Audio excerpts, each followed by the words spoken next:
Hi, good day. I am pleased to share with you my knowledge and experiences in the teaching profession. Please tell us about yourself. What are your interests and hobbies?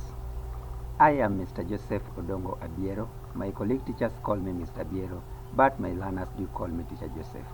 I have been in the teaching industry for the past 6 years, and since I am continuing in this profession, I always ensure that my learners enjoy my lessons and get the best learning experiences. I am a person with a positive outlook in life, especially in dealing with learners with different intellectual abilities.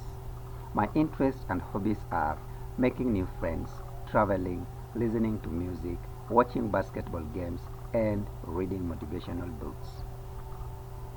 Why did you decide? Are you involved in extracurricular activities that you could coach or supervise? Definitely yes. I have been a consistent basketball coach for girls for the past 5 years, where we have taken part in championships and competed up to the national level. Why did you decide to become a teacher for the subject for which you are applying? Passion. I'm so passionate about teaching biology. In my elementary education, science was my best subject. In high school, biology emerged to be my best subject that I loved so much. Again, I'm also a graduate with a bachelor's degree in education science biology major. Are you currently employed as a teacher? Yes, I am currently employed by the Teachers Service Commission Kenya here at St. Mary's Abiero Girls, Migori County. How many hours per day do you teach and how many days per week? I do teach for 8 hours a day and 5 days a week. Describe your teaching experience. What subjects have you taught and at what grade level? You know, teaching for me has been a very challenging experience, yet very rewarding. I do find every challenge in the teaching profession as an opportunity for me to grow as well as learn new things as a teacher. I have been a consistent biology teacher for grades 9, 10, 11, and 12 for the past 6 years that I have been a teacher. I also double as the head of the biology subject where I coordinate the assessment and evaluation of the subject, the identification of the best strategies and methods for teaching the subject, as well as ensuring full implementation of the biology course. Describe other work experiences you have had besides teaching. Actually, I do not have any other work experience besides teaching because since I graduated, I already had started teaching. Have you ever worked in the United States? If so, when, where, and why? I haven't worked in the United States, and if I will be granted this opportunity, it will actually be my first time working in the United States. Though I do have 2 of my former colleagues who are currently teaching in South Carolina, with whom we do share a lot of knowledge and information, especially on classroom management. That is one Mr. Wycliffe Otieno, who is currently teaching at Dorchester County, and Mr. Stephen Gaji, who is teaching at Lakewood High School in Sumter County. What do you hope to be doing professionally 5 years from now? I love teaching. I love making a difference in the lives of the younger generation. I know I will still be a teacher in the next 5 years. If I were to talk to several of your colleagues, how would they describe your personality? You know, my colleagues normally tell me that I am a very jolly person that is very easy to get along with. However, they also do tell me that I have a very strong personality. Strong in the sense that I know what is right and what is wrong. And I also know when to stand with my opinion and reason. What would your students say about you? I have been teaching girls for the past 5 years, and you know, girls are very expressive persons. They will always tell you what they feel and what they know. My learners always tell me that I am their favorite biology teacher, and they always scramble to attend and be part of my lessons. How do you prepare to teach your lessons? Normally, before I take part in teaching any particular lesson, I always prepare a plan for an entire week.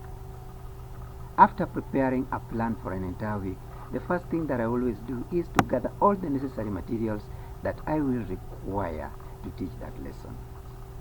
After that, in the process of gathering the materials, I also identify some of the best strategies and methods that will enable me to deliver that particular lesson.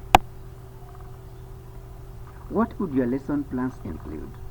Basically, my lesson plan includes the topic I'm going to teach, the subtopic that I'm going to teach, the lesson objectives, the teaching strategy or method that I'm going to use to deliver that lesson, the materials that I'm going to use during that lesson, the teaching learning activities, especially the learning activities the learners will be engaged in during the lesson.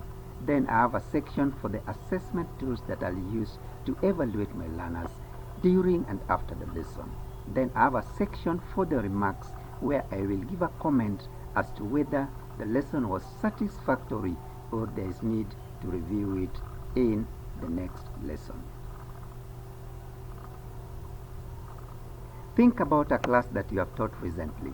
Talk about 2 of the teaching strategies or methods that you used. Now basically I want to give an example with one of the topics that I did teach in grade 9, that is cell physiology, demonstration of osmosis using a basking tubing. I did use 2 strategies to deliver that lesson. The first strategy that I did employ was cooperative learning, where my learners conducted an experiment to demonstrate osmosis using a basking tubing. Again, during that cooperative learning, they were able to discuss in small groups of 2, that is their shoulder partners, some of the observations that they were making and conclusions that they could draw from conducting that experiment. Again, the next strategy that I did employ in that lesson is differentiation, where I was giving work based on the learner's ability. So I grouped my learners based on their ability, and then I provide instruction based on their level of understanding. Again, during that particular lesson, I also ensured that those learners that are not good in conducting experiments and those that learn through watching and seeing what happens, I provided a clip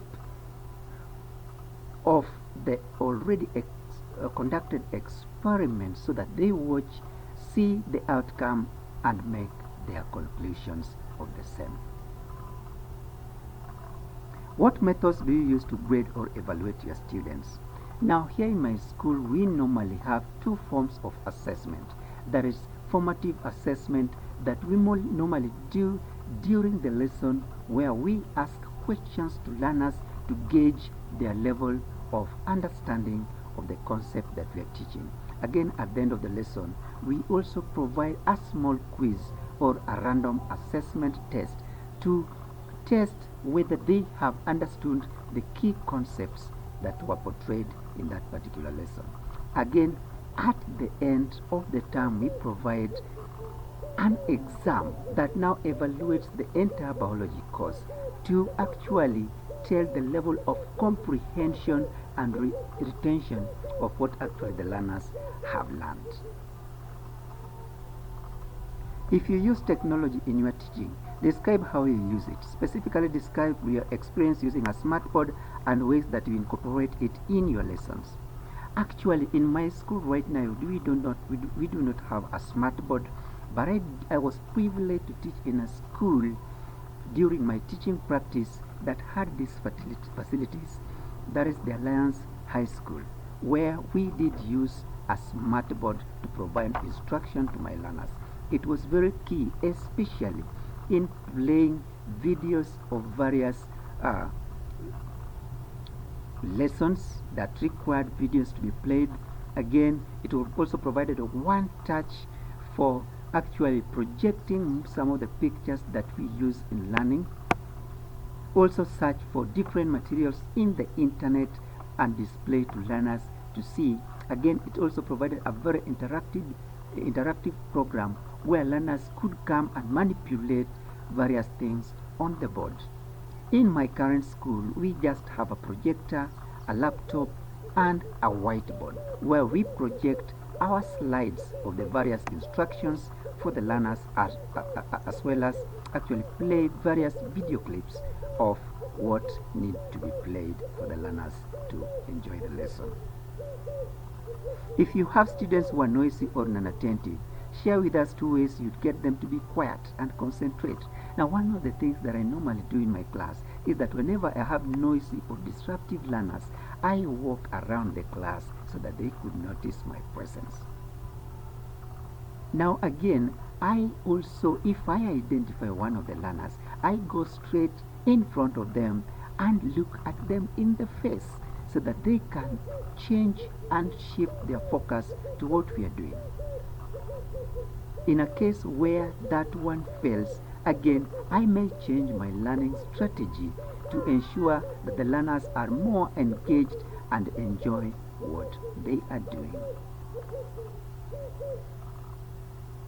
Describe the most difficult problem you have had to deal with as a teacher, and how did you solve this problem? Now, one of the most difficult problems that I ever encountered in my teaching was administering to learners that have a wide range of abilities, where one extreme of the class was very good, exemplary, and gifted, while the other group of learners were seriously slow in learning and required very serious interventions to make them actually benefit during that particular lesson. I think that was a challenge to me because in my previous work, especially during my teaching practice, I taught in a national school where all the learners were above average, and I could make just one plan to take care of all the learners. Now, in this current case where I have two different groups of learners, I have to channel my teaching and modify my teaching and ensure that I cater for the individualized needs of the learners, where my plan addresses every need of a particular learner to ensure that they enjoy and also benefit greatly during the learning teaching process. Give an example to show that you are a flexible person and that can make changes to your teaching and methods if that is necessary. The example I've just given above to providing instruction to learners of diverse abilities is a clear indication that I can indeed change my teaching methodology and plan based on need. Is there anything you like to add to your qualification that you may not be aware of? No, I do not have any other qualification because I had already uploaded everything in my FACES profile. Have you spoken to your family about going to the United States to teach? Is there anything such as a family member that might object to your leaving home? Are you aware that your family members may not join you here until approximately 4 to 6 weeks after your arrival? Yes, I am cognizant of that fact. And my family are very supportive, and they are actually praying for me to join this program. Do you understand and accept that FACES is a 5-year program, and after 5 years you must return to your home country? Do you agree to this? Yes, I do agree that FACES, after 5 years, I will return to my home country and also enable my learners to benefit from the experience that I have gained during that particular time. Thank you for listening to my video. Looking forward to seeing you.